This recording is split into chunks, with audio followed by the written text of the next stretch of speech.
Hello दोस्तों, क्या आप सोच सकते हैं भारत के इतिहास में ऐसी भी एक जेल थी जिसका नाम सुनते ही स्वतंत्रता सेनानियों के रोंगटे खड़े हो जाते थे। एक ऐसी जगह जहां कैदियों को सिर्फ कैद ही नहीं किया जाता था बल्कि उन्हें हर दिन मौत के नजदीक लाने वाली अमानवीय यातनाएं दी जाती थी। ये जेल सिर्फ ईंट और पत्थरों से बनी एक इमारत नहीं थी बल्कि हजारों वीर भारतीयों के बलिदानों की मूक गवाह थी, जिन्होंने अपनी जिंदगी और आजादी की लड़ाई में सब कुछ कुर्बान कर दिया। दोस्तों, आज हम आपको उस काले अध्याय की दास्तां सुनाने वाले हैं जिसे इतिहास काला पानी के नाम से जानता है। जानिए क्यों इस जेल का नाम सुनते ही लोगों की आत्माएं सिहर उठती थीं और स्वतंत्रता सेनानी भी कांप जाते थे। आज हम आपको अपने इस वीडियो में बताने वाले हैं कि काला पानी की सजा क्या होती थी, इसे काला पानी क्यों कहा जाता था और इसका निर्माण कब और किस उद्देश्य से किया गया था।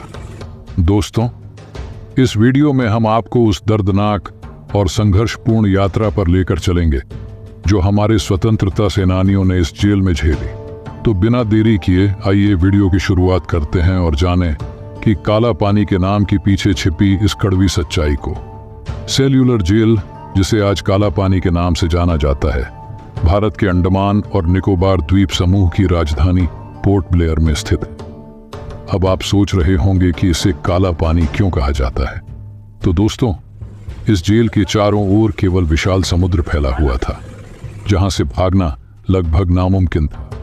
यह स्थान इतना दूर और अलग थलग था कि यहां से कोई भी कैदी बचकर निकल ही नहीं सकता था। चारों ओर सिर्फ पानी ही पानी था, इसलिए इसे काला पानी कहा गया।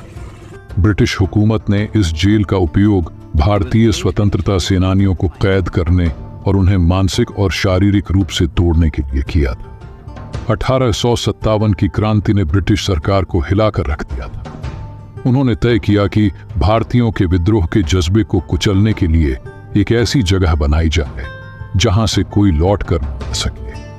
1896 में इस जेल का निर्माण शुरू हुआ और इसे बनाने के लिए जंगलों को काटकर जगह खाली की गई। वहां की कठिन जलवायु, जहरीले सांप, बिच्छू और मलेरिया जैसी बीमारियों के बावजूद जेल निर्माण का कार्य ब्रिटिश सरकार ने जोर शोर से चलाया। यह जेल 7 शाखाओं में फैली हुई थी और इसे 3 मंजिला बनाया गया था। हर शाखा एक विशाल पहिया के जैसी संरचना में थी जिसके केंद्र में एक बड़ा निगरानी टावर था। इस जेल में कुल 696 कोठरियां थीं। हर कैदी को एक अलग कोठरी में रखा जाता था ताकि वे आपस में बातचीत न कर सके और किसी भी तरह की स्वतंत्रता आंदोलन से जुड़ी योजना न बना सके। कैदियों का अलग अलग रखना ही ब्रिटिश सरकार की सबसे बड़ी चाल थी ताकि वे मानसिक रूप से टूट जाएं। हर कोठरी में सिर्फ एक छोटी सी खिड़की होती थी जो इतनी ऊंचाई पर होती थी कि कैदी बाहर की दुनिया को देख भी नहीं सकते थे। कैदियों को इसी एकांत में घुट-घुट कर मरने के लिए मजबूर किया जाता। सेल्यूलर जेल में कैदियों के साथ किया जाने वाला बर्ताव किसी दुस्वप्न से कम नहीं था। यहाँ पर कैदियों को कोल्हू के बैल की तरह तिल, नारियल और सरसों पेरने के काम में लगा दिया जाता था। अगर वे इस काम को नहीं कर पाते तो उन्हें निर्दयता से कोड़ों से पीटा जाता था। कई कैदियों को महीनों तक जंजीरों में जकड़ कर रखा जाता था। इन निर्दयी साजिशों का मकसद यही था कि कैदी मानसिक और शारीरिक रूप से पूरी तरह से टूट जाएं। कैदियों को पिसाई मिल पर कई घंटों तक काम करना पड़ता था। नारियल की जटा से रस्सी बनानी होती थी और वे कभी बागवानी करते तो कभी तौलिए बनाते। भूख और प्यास से तड़पते कैदियों को खाने में केवल घास की सब्जी और एक चुटकी नमक दिया जाता था। पीने का पानी भी इतना गंदा होता था कि उसमें कीड़े तक तैरते थे। दोस्तों, सोचिए अगर कोई इंसान ऐसा पानी देखे तो उसकी हालत क्या होगी। पर कैदियों के पास कोई विकल्प नहीं था। शौचालय की सुविधा बिल्कुल नहीं थी। कैदियों को अपने ही सेल में शौच करना पड़ता था। उन्हें 2 बर्तन दिए जाते थे, एक खाने के लिए और दूसरा शौच के लिए। यह स्थिति इतनी अमानवीय थी कि कई कैदियों ने आत्महत्या तक कर ली। कैदियों को बिना कंबल या रजाई के हर मौसम में जमीन पर ही सोना पड़ता था। अगर किसी कैदी ने छोटी से छोटी मांग भी की तो उसे इस कदर यातनाएं दी जाती थीं कि उसकी मानसिक स्थिति बिगड़ जाए। सेल्यूलर जेल में बंद स्वतंत्रता सेनानियों के नाम सुनकर आपको गर्व महसूस होगा। यहाँ पर बटुकेश्वर दत्त, विनायक दामोदर सावरकर, सोहन सिंह, मौलाना फजल हक खैराबादी, योगेंद्र शुक्ला जैसे वीर सेनानी कैद थे। इन सेनानियों पर हुए अमानवीय अत्याचारों की कहानियां सुनकर आज भी रोंगटे खड़े हो जाते हैं। उनके बलिदान और संघर्ष को भूलना नामुमकिन है। द्वितीय विश्व युद्ध के दौरान 1942 में जापानी सेना ने अंडमान द्वीप पर कब्जा कर लिया और अंग्रेजों को ही सेल्यूलर जेल में कैद कर दिया। यह भी एक अद्भुत मोड़ था कि वही अंग्रेज जो भारतीयों पर अत्याचार कर रहे थे खुद इसी जेल में बंद हो गए।